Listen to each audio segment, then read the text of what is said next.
Welcome back. It's the next episode of Process Preparation and Performance. Coach Duke, J.R. Simmons. We're here with Coach Kula of Kula Sports Performance. We are super hyped to have him, J.R. This is amazing. We'll tell you how it came about. Coach Tony Holler, at the end of his podcast, said, hey, you know who you need to talk to? You need to talk to Coach Kula, and I'm going to tell you why. And he went into like this dissertation of why we would be incredibly just wrong and dumb if we don't make this phone call, right? So here he is. I text him one night and I'm like, JR, is this guy this guy doesn't know me? What the heck is going to happen here? And I explained myself, and quickly, I mean, like at a snap of a finger, it comes back. He's like, oh, that sounds great. Let's connect and talk about it. So this quarantine thing has been really, really good to us, JR. Extremely good to us. I know your car got damaged in the hail. I know you had a bunch of problems, but we got like a legendary track coach here who trains NFL and elite level athletes. I can't believe it.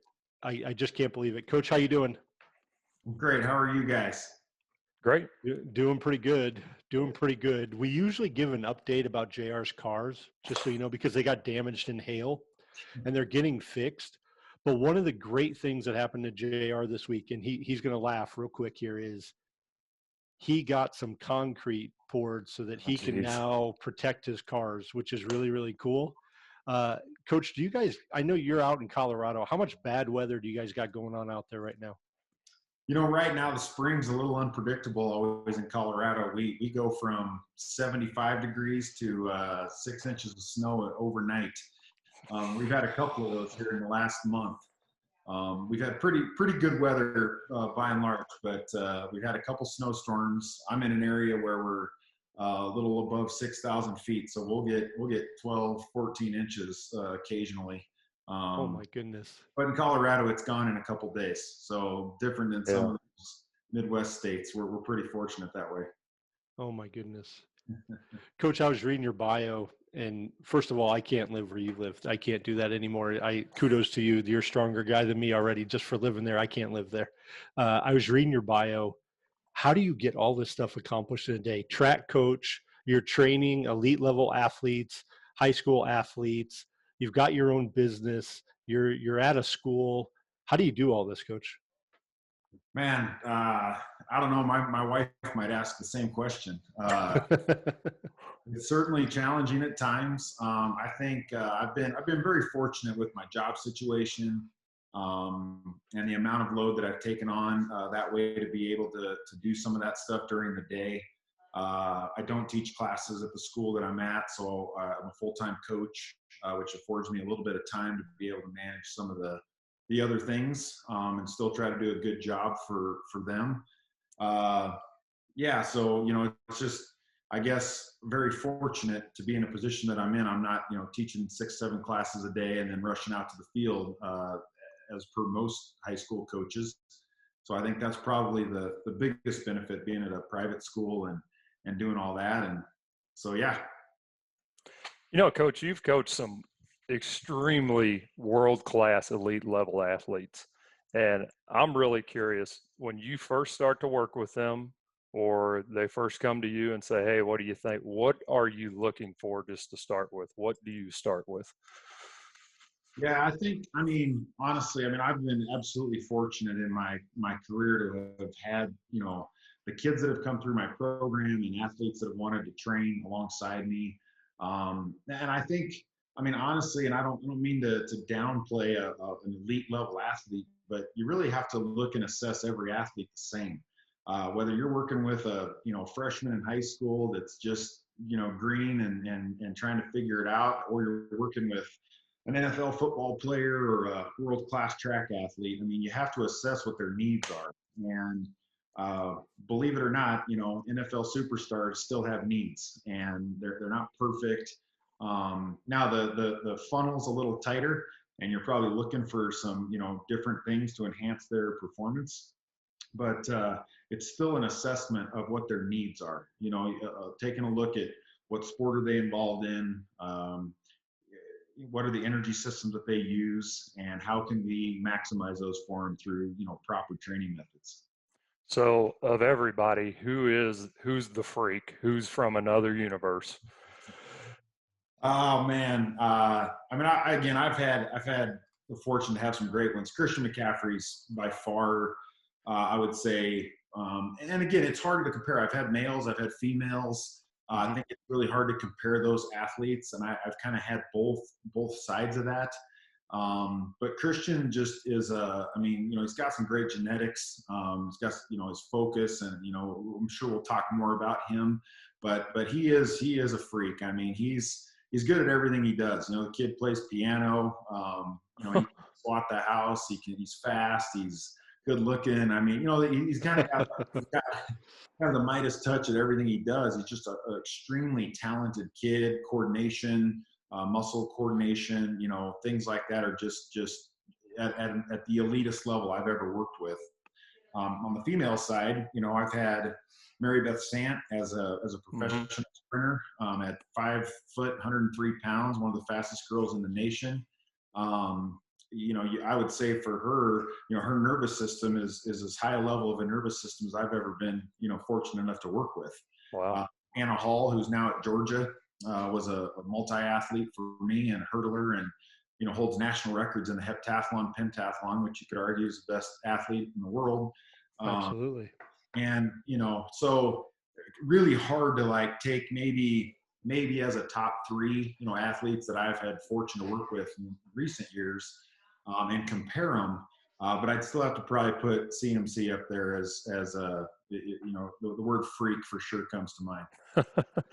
Oh, I don't doubt it. I've watched him run the ball a few times, and I'm like, what? How did that happen? Going through your bio, coach, I want you to just give everybody here, because some of us in the Midwest might not know about the high school you're talking about. They might not know anything about Kula Sports Performance. Give us your synopsis and maybe your why behind starting Kula Sport Performance. Sure. Yeah, I mean, I've been a high school coach for 24 years now. And along the way, I've had different little mini business ventures, try to make a little extra money and dive into the world of performance and private training.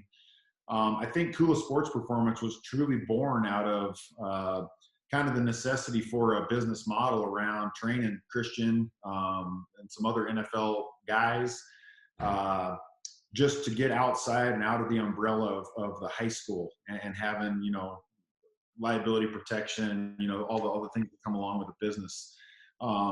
And from that point forward, it just kind of stumbled upon a need for, pro athletes to have a little different look at their training. And I certainly, kind of come from I'm sure as Tony shared, maybe a different mindset, a different approach or philosophy to training athletes, and have applied that to athletes like Christian, kind of in a track and field model, but even at that level, a different level of track and field to a football player, and just had really great success with that. And so, kind of a vision kind of spurred the thing on, and now all of a sudden we're trying to grow the thing into being more of a full-time, deal and bringing in some elite level guys and gals that way. So really kind of I guess organic, need on the front end, and now potentially, future business with, more clients. Yeah, that's awesome. Because JR and I were just having a discussion the other day, and I asked him a question. I said, can you be an expert at anything if you're not a consumer of that? And I gave him an example, like, can you be an expert in first-class customer service if you don't go through first-class customer service, right? So I think it's interesting what you said, because I see this model that you have, and you're talking about developing new ways for high-level athletes. And I got to imagine that just comes right on down to the guys and gals you're coaching in high school, and you're looking at this from that different mentality, right? And all of a sudden you've got exponential increase in abilities because you stepped outside the box and said, Well, just because I did it that way doesn't mean I have to do it that way. Just because we can doesn't mean we should, right? Yeah. So I read something about um, elite level athletes, and I read an article that actually came out in a recent publication about one of the things you were doing with Christian, and it was trying to do basically like a post activation workout with him to get him to go. Can you expand on that a little bit? Sure. Yeah. I mean, our whole lifting programming really around all athletes. It revolves around a concept called mass specific force, where basically we're trying to ensure that the athletes, we try to get them to the body weight that they want to compete or perform at, and then maximize the force output according to their body weight. Because we can create a ton of force. There's big old 400 pounders that produce a lot of force, but that doesn't necessarily mean they move very fast. Right. So what we're trying to do is keep the weight down and produce a lot of force. And so, therein lies, kind of the example of why we lift a little bit differently versus kind of the old, what I would say was a trend that moved towards, hypertrophy, kind of a bodybuilding, muscular kind of a deal, which is, there's some necessity to that for football players. There's no doubt, because there's contact and, force applied by other bodies and things like that. But when we took Christian in particular, we said, this is how we're going to do that. And so really the post-activation, the contrast training you're referring to is really kind of maximizing a bilateral exercise like the deadlift, where we're going to get maximum muscle contraction in a short rep set. We try to live in the 3 to 4 rep range all the time, kind of the power range of reps. And then we post-activate with that in a contrast of a plyometric, whether it's a depth jump, a box jump, a vertical jump. Some of it's loaded, some of it's assisted. It just depends on kind of where we're at in our phasing. But we get that because we're trying to activate those muscles again in a different way, so that we get more force output on the back end of that. We follow all that with a big long rest, 4 to 5 minutes for complete ATP replenishment, which again is so countercultural to the weight room culture. Yeah.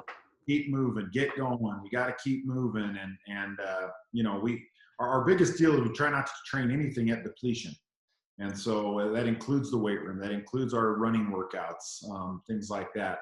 There's, football in particular, you get some rest time between plays. So the rest ratios, about 5 to 6 seconds of work to 30 to 40 seconds of recovery. That's dang near close enough for almost full recovery in your performance. So your training should match that at some level. And whether it's dumb luck or science, we kind of stumbled upon a model that worked really well for a kid that, carried the ball 96, or was in the game 96% of the time and had 403 touches last year, stayed healthy, performed at a high level in third and fourth quarters. And really his entire, modeling around that concept of mass specific force and kind of fast twitch development is really where that was born out of. That was probably a longer answer than what you're looking for. No, I'm a geek, so I really love that answer. And my desk is a whiteboard, so I'm literally taking notes as we go. And I just formulated like 18 more questions that weren't on your script, so I'm sorry, but we'll have to get them answered at some point. The thing with my training system is it all ties in together, so the strength training and the speed work and the agility training and everything ties in together. The philosophy pretty much stays the same throughout. So it does make it easy to explain and even understand a little bit better because everything applies across the board, but it's hard to not talk about all of it, Yeah. Oh yeah, absolutely. Exercise. Absolutely. What would you say is the number one thing high school kids should be focusing on in their training? Speed development. Yeah. I guess I've been really lucky to have coached football and track and field, and and when I say coach football, I mean from youth with my son, the little 7-year-olds all the way up through, a pretty high level of high school football. And some of the players that I've seen in that weren't big, but they were fast. I think the common denominator for a high school athlete to be successful is speed. It's also, something that's hard to develop. It's not something that is as easy as, if you want a kid to put some muscle mass on, that's a pretty steady process, but I think it's a pretty easy process. You get adaptation to load, and so you put load on, they're going to get bigger, stronger. Speed is there's a lot of mechanics involved. There's a lot of technique. It takes high output to develop that. And so I really do feel like if I had to cut away everything and they said you get one skill to develop and work on, it would be speed. So where do you think the magical mystery dividing line is between the weightlifting portion of it versus the speed development portion of it, if you're trying to do both? Yeah. Well, I think both are completely necessary. And I only say that speed development would be the one component, but I think that the strength training, and the certain type of strength training feeds into the force output that creates frequency and stride length and all the components of speed. So I don't think they can be separated. There are some people out there that think you can just only run to get faster. And there's some people that if you just get in the weight room, I remember Boyd Epley 35, 40 years ago said, I'll lift kids and they'll get faster in the 40 without any running at all. So I think probably the truth lies somewhere in the middle of, there's certainly, I have anecdotal evidence with my athletes, female athletes especially, of the weight room having direct impact on speed enhancement. So I think you asked where the line is. I think it's right down the middle. I think you have to be very careful and understanding of how you lift and what exercises and, periodization. You can't just grab a generalized strength training program and go linear periodization and, rely on that being the component to faster speed. But I think a combination of the two, running fast and lifting for the right purpose is really the magic formula. I've heard before with female athletes, I've heard some people say like they will not drop a bar.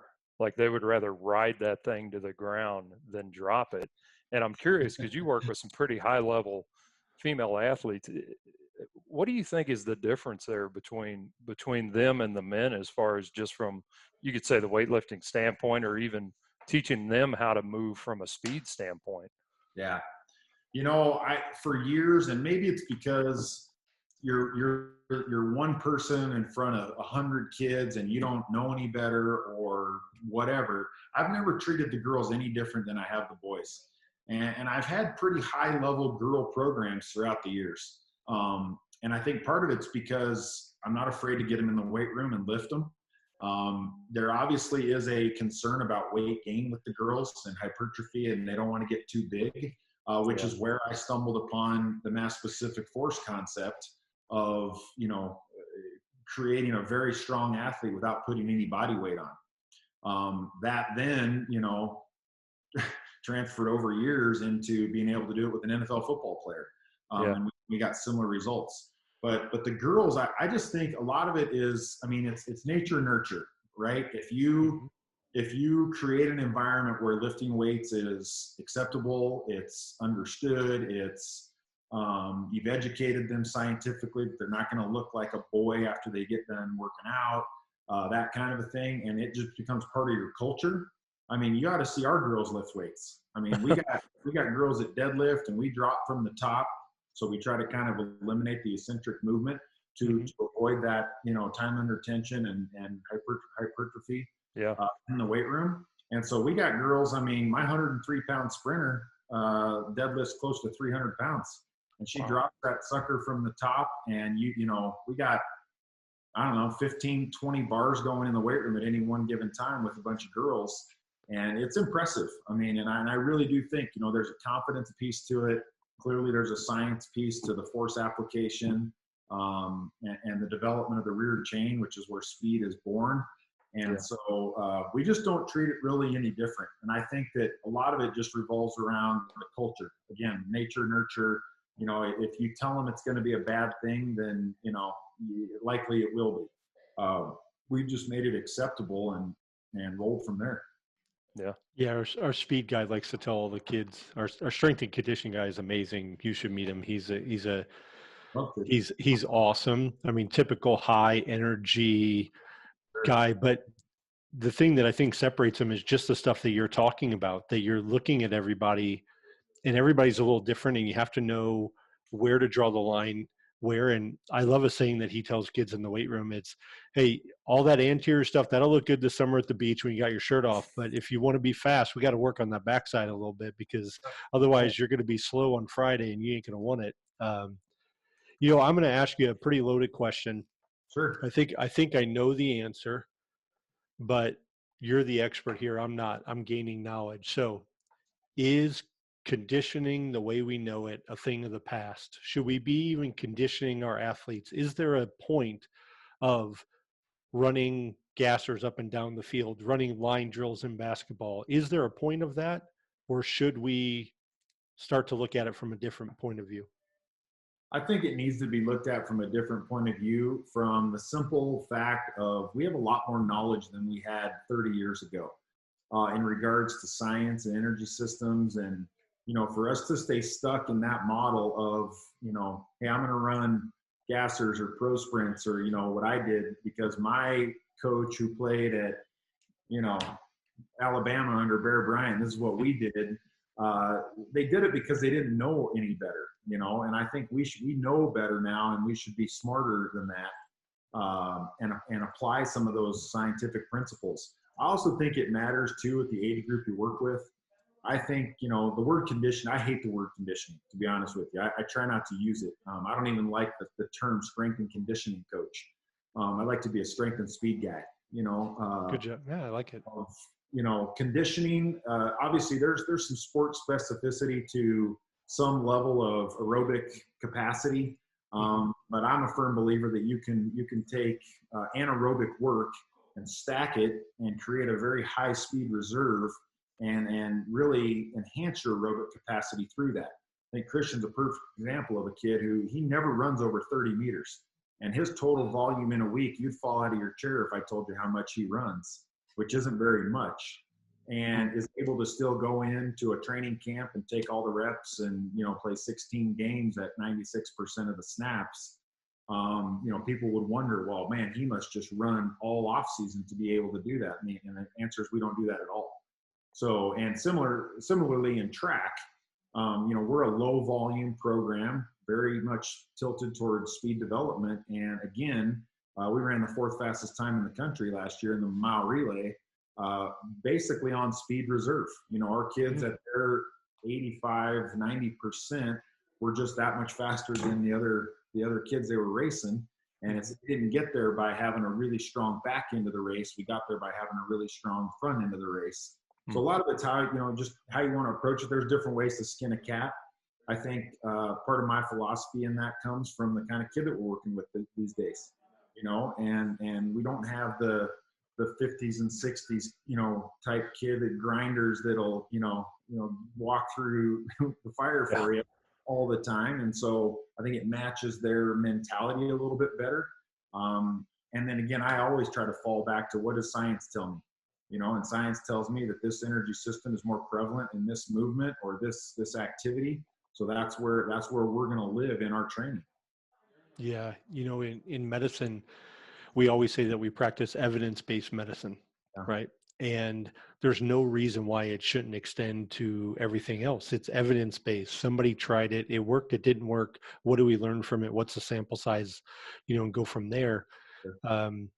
I coached a boy in a high school, great football player, elite level running back, played Division I, SEC. And he told me, Coach, I never felt after a college practice as wore out as I did after a high school practice. And then I hear from my buddies in the NFL that it's even different from NFL to college. Yeah. And he's like, what's going on? Why is there so much discrepancy?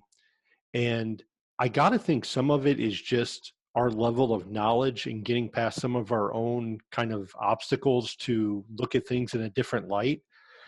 But what do you see from guys like Christian McCaffrey and the track that you're doing, and coaches like Coach Holler and some of these elite level colleges? What do you see them doing that's so different base? Is it just, like the Pareto principle? Is it 80-20 rule? Is it, like you talked about, mass specific force? What is it? Yeah. I think a lot of it is, well, there's a couple things. I mean, that's a big question there. I think that Sorry. the world that we live in, the strength and speed and, conditioning world, it's a big ego world. I mean, and I think it should be, right? Because you got to get out in front of athletes and, they need to have trust in you and whatnot. So there are big egos. And those big egos are hard to break systems, systems that have been in place for years and influences that they've had in their lives. And there's no question that some of the stuff that people have done have worked really well. I think that, I think a little bit where I've tilted towards is as 25 years in the industry, I'm still weekly. I mean, I've been on 6 webinars in the last 3 weeks trying to learn and grow and find new ways. And I think that that's probably, I don't know if it's totally out of the norm, but I don't know that there's a bunch of guys going, hey, my system might not be the perfect system, so I'm going to try to find out ways to be better. And so they just get stuck in some different ways. And frankly, it works a little bit. I mean, I always say that it's kind of at times an industry where if you do anything, you're going to get better, right? I think we kind of know that, adaptation says if you throw anything at you, you're going to adapt and get a little bit better. How do we maximize that? And how do we take the environment that they're in, like a professional athlete, and have them do it at an extremely high level? I try to say that I try to operate in high performance, not just performance, but in high performance. And so to get to that takes a little bit different approach to, how do I keep a kid unloaded? How do I keep a kid from operating, not in deficit? And do I have enough trust in myself to give a kid 1 or 2 days off and that they're going to be okay? And that, I don't have to see them and, hold their feet to the fire. I think a lot of it is just, it's almost like a control issue, I don't mean to get overly philosophical, but I think. No, go ahead, man. Go ahead. Where a lot of guys get stuck is just, hey, I mean, I'm perfectly fine taking a guy like Christian and training him about 5 or 6 hours a week and giving him 4 days off and not seeing him at all and trusting that he's going to rest well. And then when I get him, I'm going to expect him to be at an extremely high level. If we do an exercise, I'm going to want it timed and I'm going to want it, documented, and I want it a full go. If I'm running gassers, you never get show me a kid that runs 4 gassers and any one of them is over 90% in effort or speed. They're not. They're conserving just to get through it, And so is there a level of mental toughness that exists in football that some of that is warranted and needed occasionally? Sure there is. I mean, I played a little football and I understand the sport well enough to know, there's some of that needed. But when you're looking at the vast majority of what you're programming in for your kids to perform at a high level, I think that, it is time to kind of evolve, as you said, Coach, of, where are we headed? You mentioned the ego thing, and I think you're on the right track with that. And whether Bill likes it or not, I try to add a little humor to the podcast occasionally, So I've got a good question for you here. You see some of this stuff on Twitter, like dudes are trying to squat on a balance ball. And what is the craziest thing you have seen? You're like, this is not a good idea right now. I call them the Performance Olympics. They're the anything I can get my hands on to make it look like I'm doing something different. And yeah, it's gotten a little absurd. And I don't mean to judge anybody, because I think everybody's out there trying to do a good job.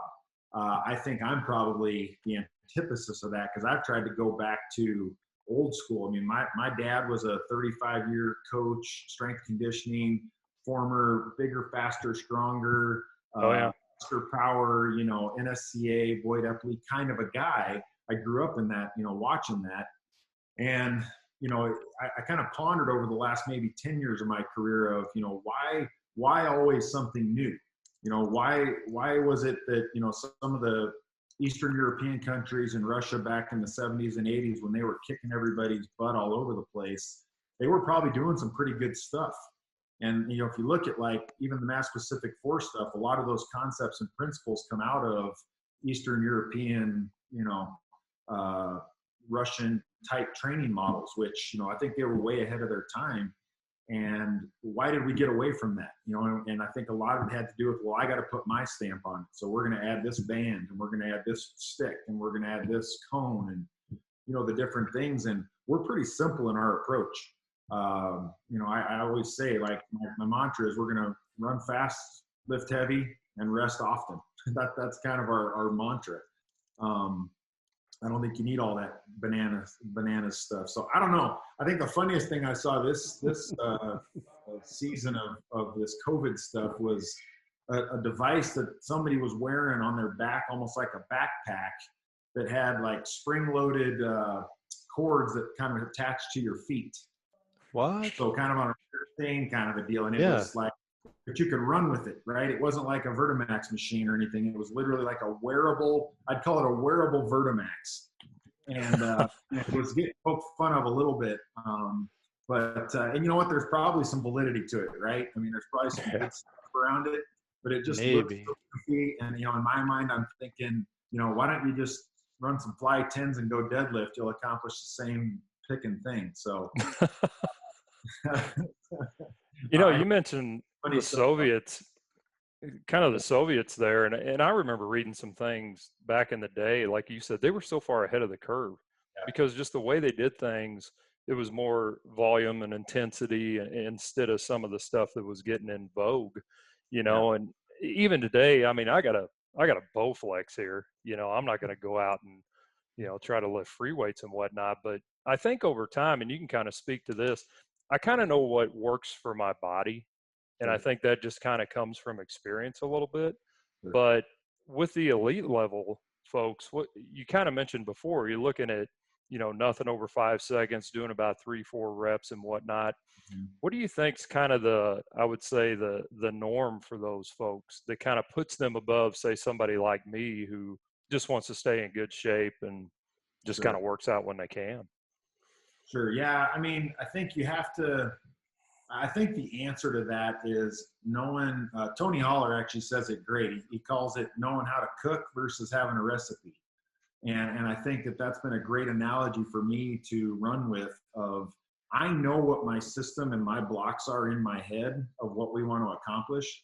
There's going to be days, daily we manipulate and change and monitor what we see and do, and it's individualized, and it's but we always start from the same the same ingredients, I guess, if that makes sense. And so you just have to know that, like, the biggest difference between you and Anna Hall or some of the other athletes I work with would just be, what are your goals? You're not looking to move fast anymore. You want to be healthy and live a fun life. Right. Those guys are trying to have high level performance nationally, world type performances. So the approach is completely different, in that regards. Yeah, I'm still trying to move fast. If you catch any of the other episodes, I'm still trying to use my last year of eligibility. So I might be calling you. I still think I can run just a little bit. But we'll get to that later, Coach. We'll get to it. No, it's okay. You mentioned that you knew a little bit about the sport. JR, that's a very humble response. Okay. He was wide receiver at the University of Northern Colorado, right? And an All-American decathlete. Is that right? Yes, sir. Coach? Okay. So you know a lot about it. Let's not downplay that at all. I'm going to ask you a couple questions, but first I want to know, out of those events when you were doing the decathlete, which was the one that you loved and which was the one you hated? Easy. 110 high hurdles was my favorite event, and I hated running the 1500. Because of the length, or what? It was 3 3/4 laps around that stupid track. Yeah.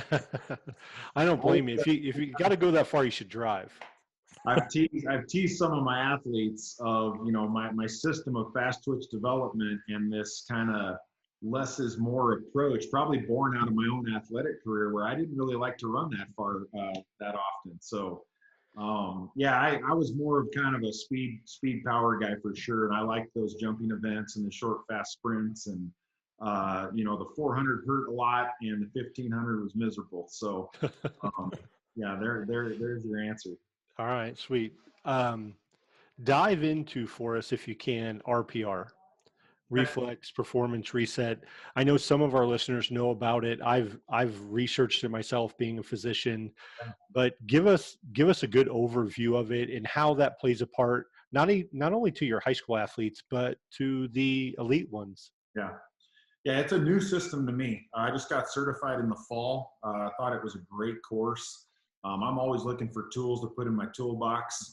I don't think it's necessarily a fix-all for physio work on athletes. But what I love about RPR, well, first of all, just a quick explanation of it is just I think the best analogy for any coach to hear is if we think of the light bulb as our muscles and tendons in an electrical system, and then we think of the fixture as kind of the light bulb would be the muscles, the fixtures would be like your tendons, the nervous system is kind of the light switch. Okay, so we go in and we train the muscles and the tendons, and we stretch and we lift and run and do all these things, and we tune up that light bulb and the light fixture. Those babies could be like Taj Mahal. But if the light switch isn't turned on, then we're kind of missing, the first part of human movement, which is the nervous system. So I kind of fell in love with it from that standpoint of understanding a little bit deeper how the human body works and compensation patterns for, if you're experiencing hamstring pulls or quad pulls and things like that, there's reasons behind those. It's not necessarily always just your programming on the track or in the weight room or physiotherapy or whatever. It really can be just a nervous system problem, and ensuring that muscle groups like psoas and things like that are actually turned on. So that's the first component of kind of what it is and why I like it. The second part that was probably the deal breaker for me was it's not practitioner based. So I don't have to work on 120 kids. I can teach it to them, and they can do it to themselves. There's no harm if they don't do it well. So you're not doing any injustice to them. And two, you can implement it. Like I said, we get our whole track team doing it out on the track before we kind of as part of our warm up. And I haven't used it long enough to have evidence to know, like guys like Tony and Chris and guys like that are involved in it. To see the reduction in soft tissue injuries. But I can tell you that I feel very comfortable with what I at least know that the kids have done prior to warming up. And at the expense of 60 to 90 seconds, it's a pretty low cost, deal to involve in your program. What do you think is your biggest success story? Oh, man. Well, I hope somebody looks at my family someday and says that. My kiddos. In the world of sport, I don't know. I kind of look at my career. I started out, as an athlete, as a decathlete. And I do look at my coaching career almost as a decathlon type of a career. I've had my hand in a lot of different things. I've been very fortunate to do football, track, performance, been an athletic director, things like that. But I don't know if I've done any of them at an elite level, but I certainly have had a lot of fun and had a little success along the way. I think two things come to mind when you ask that question. I think we won the boys and girls state championship at the 5A level the first year in the classification this year while I was at Ballard. And I did the same thing in 2009 at Littleton High School, won the boys and girls state title. I don't think that's been done too many times. And so I'm pretty proud of those accomplishments in track and field. But I do have to say that the work that we did at Littleton High School prior to coming to Valor, which was just a little public school, hadn't had a lot of athletic success, and building that to a couple of state titles in track and field, and actually taking a kind of a doormat football program to a preseason #1 ranking in 2008 was, kind of a labor of love, and took a lot of work. So I do look back to those of, that's not going to be found in anybody's bio or on the internet anywhere for sure. But to take a program that was, 0-32, I believe, when I got there, and it certainly wasn't all me, but the staff that we kind of put together and worked hard for the next 5 or 6 years to get to that level, and playoff runs and things like that was, I feel like, I look back and go, that was a great accomplishment. Yeah, absolutely. I remember in 1998, Jeff City High School, where we're at here now, they came out and played a game in Colorado. They would break away in that frickin' altitude. After 20 yards, they get caught. And it was amazing the talent we had. Nobody knew they were going to be future NFL guys at that time. Sure. But I'm curious, how much does altitude training help somebody? I think it helps. I'll be honest with you. I don't think about it a lot. I was kind of born and raised in Colorado kid. I've lived here my whole life. I don't really know any difference. I mean, the only thing I know different is when I go to California and I go on a run, I can run a lot longer, and like I told you before, I'm not a big distance guy, so I'm not testing the waters all that frequently there. I do think that there's a little bit of an advantage to training at, a mile high, and being able, especially when you're able to return to like a sea level or a lower altitude environment. I think there's, certainly some science behind red blood cell count and things like that that are great. I don't know that we notice it that much because we've acclimated, we live here, we train here. I think for those that are visiting, a visiting team comes into Mile High Stadium and plays the Broncos, you're going to notice that, there's oxygen on the sidelines, and I think we certainly have an advantage that way. I think for training here, I think science would tell you it's probably pretty advantageous for, what I talked about there earlier, but I don't think we notice it. And again, I'm not a kind of guy that gasses my athletes either. So I don't see a lot of huffing and puffing, all that often. I'm a pretty big professional bicyclist fan, and I ride a lot, and there's a race out there called the Leadville 100. Yeah. And that is at some major altitude. Yeah. And that's even a lot higher than what we're at. Those are, they run that triple bypass, which is a cycling event, and they go over 3 mountain passes that are all close to 10,000 feet for all 3 of them. So they're taking huge elevation gain, and we're down here in the metro area, and I'm a little higher where I live, and where Valor, where my high school is, at about 6,000 feet. But yeah, you start getting up into 8, 9, 9,000, 10,000 feet, you're in oxygen debt for sure, and you get some altitude sickness and stuff. We're not quite there down here, but you boys from Missouri would certainly feel it, I'm sure. Oh, we did. I couldn't breathe for about 6 hours when we come out there last year. I was like, there is no air in this place. I had a lady in my office one time, and she came to Missouri for the winter. Right. And I remember talking to her, and she told me she basically lived on a mountain in Colorado. Right. I don't remember exactly where. And she's in her 80s. And she said every summer she goes back to Colorado because she loves the weather. And she goes, sometimes people just come up the hill and they can't make it. So I go, so what do they do? And she goes, well, they go back down. I go, how do you do it? She goes, oh, I do fine. And I'm like, oh, you're in your 80s. I probably couldn't even make it up half the hill, and you're just fine because you grew up there. I know exactly. Not to draw everything back to performance training, but there's your adaptation. I mean. Oh, absolutely. Athletes, people in general, adapt to what you present as exterior force. So that's certainly one of them. I want to ask you about Christian McCaffrey. I want to get it out of the way.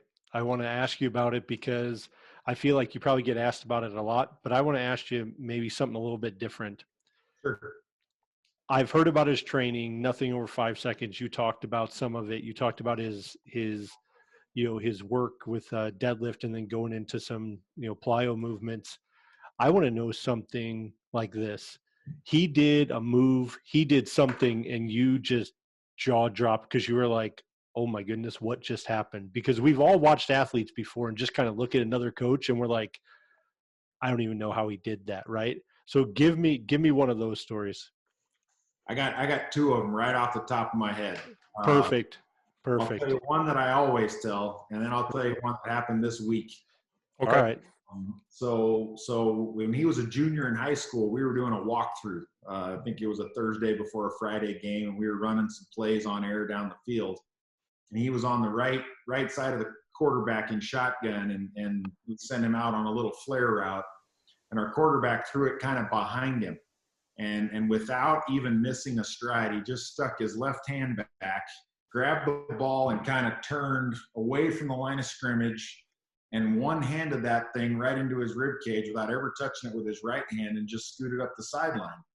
And it was an incredible catch that he made look like, Yeah. going to the grocery store.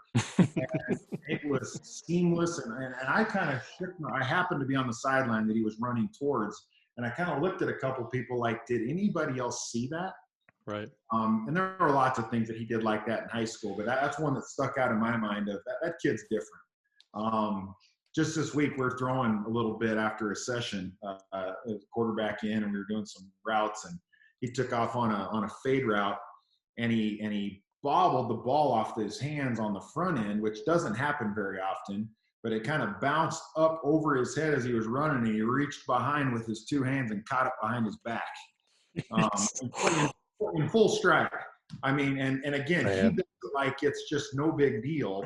And, the 3 or 4 of us that were standing next to each other just said, this kid's unbelievable. So, yeah, he even working with him every day, he consistently impresses me with some of the things he can do. That's awesome. That's awesome. I could just see that happening right now. I'm envisioning it. I probably don't even give it justice trying to explain it, but it was a ball that was about 40, 45 yards downfield, and it was out in front of him, and he kind of, lunged at it a little bit, tipped it up, and then just kept running and put his hands back and caught that sucker on the low back with his hands. It was incredible. Jeez. That's awesome. When we spoke on the phone about setting this up, probably the part of the discussion I enjoyed the most was exchanging a small discussion about our faith. Yeah. And, I still remember what you said. You said, it's awesome to talk to another believer. And it still stuck with me. I told you that I knew I had to get you on the show somehow after you were referred over here, just because we share an in common favorite Bible verse, Philippians 4:13. So I know I'm totally off script here, and I don't really care. It's our podcast. So tell me why that's your favorite Bible verse. Well, I mean, I think part of it's fitting for what I do, to be honest with you. I think when I fell in love with it and I saw the word just strength, even in the verse, it drew me to it. And I do believe that, without his strength, we can't do anything. And so I feel like everything that I've been able to accomplish, he's had a hand in. I've done my very best to screw it up along the way as a fallen human. Me too, man. But through him and with his strength, I've been more than blessed with a lifetime of good things that have happened.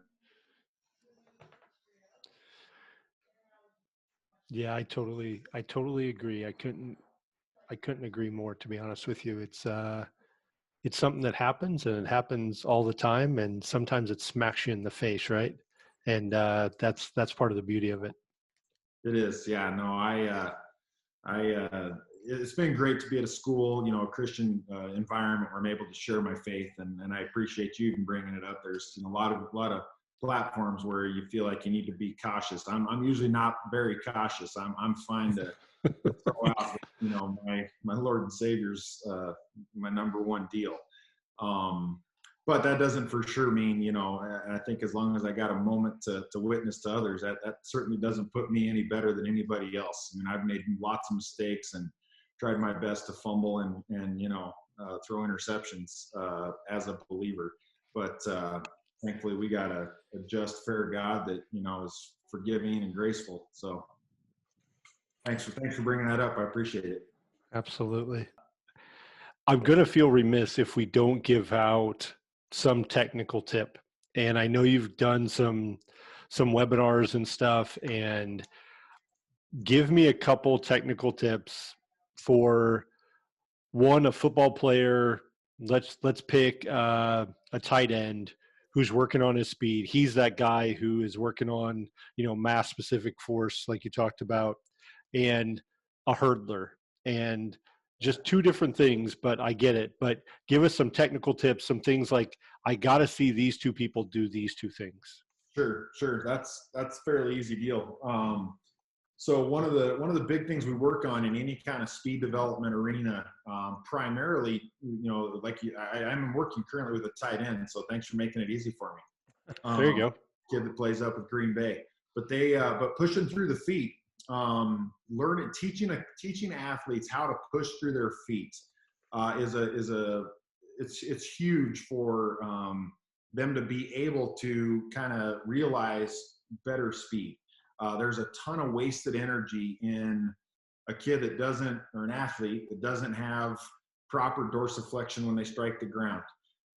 When they start to kind of reach and pull, it would be what I would call it, versus kind of push through the ground down and back. We spend an inordinate amount of time with all of our athletes, that tight end included, teaching them how to push through the ground properly and become more mechanically efficient. You said a tight end. Well, a big, strong tight end kid is probably going to be a pretty talented kid across the board. But some of them don't move very well, and they have bad habits. And, you know, when we run on the playground as kids, we develop those bad habits of a poor posture, of reaching, bad backside mechanics, things like that. So I guess the tech tip for the tight end would be teaching them how to properly strike the ground through sprint drills. I'm going to tell my kid to sit up straight because I know he's slouching right now. I just kind of sat up straight in my chair when you were like, your posture and stuff. I was like, oh, dang it, man. Coach is like, sit up. Posturing and stiffness. Those are two pretty critical elements of sprinting. Perfect. And then for the hurdler, it's funny, I'm doing a webinar tomorrow, 11 o'clock on our hurdle system. Rhythm is the word. I think that outside of speed, so if I'm working with a hurdler, we're going to obviously concentrate on speed as the number one factor, but the second one is rhythm. And I think that, people concentrate on a lot of different things, flexibility, different components of hurdling, and really rhythm. The ones that have good rhythm tend to be better hurdlers. So we spend a lot of time rhythming in drills and things like that. So that'd be maybe a tech tip there. And there's a lot of drills and things that I could jump into. I could give you my whole webinar right now, but probably not what you wanted. I don't think people would like it because I think they had to register to get on. If we do it now, I mean, I won't mind, to be honest with you. It won't bother me. No, I'm just kidding. Just kidding. What would you say for baseball players would be one thing they specifically need to work on? Yeah, I mean, to be honest, and I'm not trying to take the easy way out, but literally we train those guys about the same way we train every other athlete. So I say that, I mean, obviously there's a lot of different nuances to, approach of a baseball player versus a football player versus a basketball player. But the number one thing is ground force production. All athletic movements start from the ground. And how you apply force, how much force you can apply are huge components to, that. If I'm working with a baseball player and they want to throw the ball further, I can't do a lot for them in regards to arm speed and some of the baseball specific things that a coach or a professional pitching coach or something would do for them. But I can certainly create more torsional force. I can help them push through the ground harder, where, the hips, the leg drive, things like that are going to help them throw the ball farther, hit the ball better, maybe not better, but they'll have more force output. They got to put the eye on the ball. I can't help them with that component. But, basketball players, same thing. Force production into the ground. So a lot of the programming that I do, especially in the high school level, is very similar across the board. Unless they're maybe a non-weight bearing swimmer or something of that nature, we're going to do a lot of the same movements to create ground force movement and really stay in the fast twitch energy system. So again, not trying to take the easy way out, and there's a lot of different programming that goes in and tweaks here and there, but the bulk, like I talked about earlier, the blocking of how we train kids doesn't change a lot sport to sport. Yeah, I totally agree, and totally why I'm a foot doctor. Everything starts with the feet, right? It all starts from there, moves its way up. So And I didn't make that connection, but you're exactly right. yeah. Well, I mean, I got to get the plug in wherever I can, right? I got to somehow, some way. I want to ask you one question before we finish it up, and I really appreciate your time. Sure. I love this whole idea, and I think it's 100% solid. I think it's evidence-based about rest and recovery and how vital that is. Mm-hmm. Have you noticed anything from really going all in on this type of training? How does that rest and recovery and that mindset of knowing this is the work we have to do, how do you find that helping guys like Christian McCaffrey, MaryBeth, Sant, and even your high school athletes deal with adversity? How much more does it help them? Yeah, well, I think they're healthier typically. They are they find more joy in their training, and I think when that's the case, I think you're built to handle adversity better. If that's a good answer. Perfect. Yeah, I just think that I hope that people that leave a practice or a session that I'm leading are leaving with a smile on their face. They're happy. They feel good about what took place. They're built to be, let's call it like it is. Sports is a very psychological sport. I mean, sports are psychological in nature, and they don't, you don't necessarily have to dismiss the energy systems and the things that you need to train to make them perform well. But if they're having fun, if they're feeling good, I say a lot, even with my NFL guys, my biggest job is to send them into OTAs or into training camp feeling like they're the best athlete on the field. Are they? By data and testing, I'm not a big data testing guy that way. If they feel like they are, they're going to be. And I know that to be the case for my years of coaching high school track. I've fooled a lot of people over the years of, and a lot of kids that they think they're a lot better than they actually are. So I think that's one of the critical components of, handling adversity, handling competitive situations, is to have a happy athlete, joyful athlete that feels healthy and ready to go. And so, yeah, I do think that that's kind of a direct one-for-one there. So you mentioned being around high school kids, for a long time, and those kids do weird things sometimes. So I'm curious, you got a funny story for us? Something that happened in practice, a meet, anything? I could probably fill you a podcast with funny things. Coaching high school track and football and all the different fun things I've been involved in. And there's probably so many that I really can't put my finger on any one of them. But, gosh, the girls in particular are just, they're goofy, and they come up with different things that they do and say. And I don't know, I'd probably turn it back on myself. That, probably the funniest stuff that happens is them making fun of me, or counting how many times I say, dorsiflexion in a practice, or, something like that is probably my biggest memory of what happens at a practice, is them making fun of something stupid I do. Nice. I like it. I would count. Yeah. I coached powder puff for 3 years, and that was the most eye-opening experience I've ever had in my life, because girls will hit people, and it gets real personal real quick. It was interesting. Powder puff's a bad word in my vocabulary. I've lost 3 athletes over the last 20 years from our program at some level from a powder puff injury. Oh no! ACLs and a hip labral tear, and I'm not a big fan. I love the idea. I love the school spirit, but man, I'm a coach athlete guy first. So, right.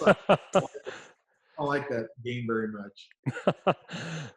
Coach, I want to tie it up here, and I want to introduce our listeners to maybe the oldest sport in history. The human body was built for motion.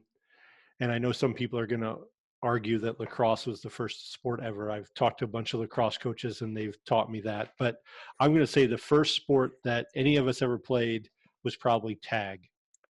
Just a good old-fashioned game of tag. And you've been it now for about an hour. It's your turn. You could pick anybody in the world. And here's what we're going to do. JR and I have made a list of secret tag guests. There's 100 people on that list. It's kind of a bucket list for us of people we'd like to interview. If that person is on our list, we will donate money to your charity and their charity. Now listen, it ain't going to be a lot of money. Okay. So this is all this is on us right now, but it's going to be something. So your choice, you get to pick anybody in the world. Who are you going to tag? I'm gonna tag my good buddy Rod Sherman. He's at Arapahoe High School. He was our head football coach and athletic director at Valor for a bunch of years, and one of the most talented minds in football and even training at some level. I'd like to get him involved. He's a great guy, good human. Awesome. Yeah, Rod Sherman. All right, Coach Sherman, you've been tagged. Until next time. Coach Simmons, Coach Duke, Coach Kula, we've enjoyed it. It's been amazing. Thank you so much for your time. Tell your family we said thank you for letting us take you away from them for a little bit. Tell Christian that he needs to tape some of that stuff so we could see these incredible moves he's making when he's training, okay? All right. That sounds great. I appreciate you having me on.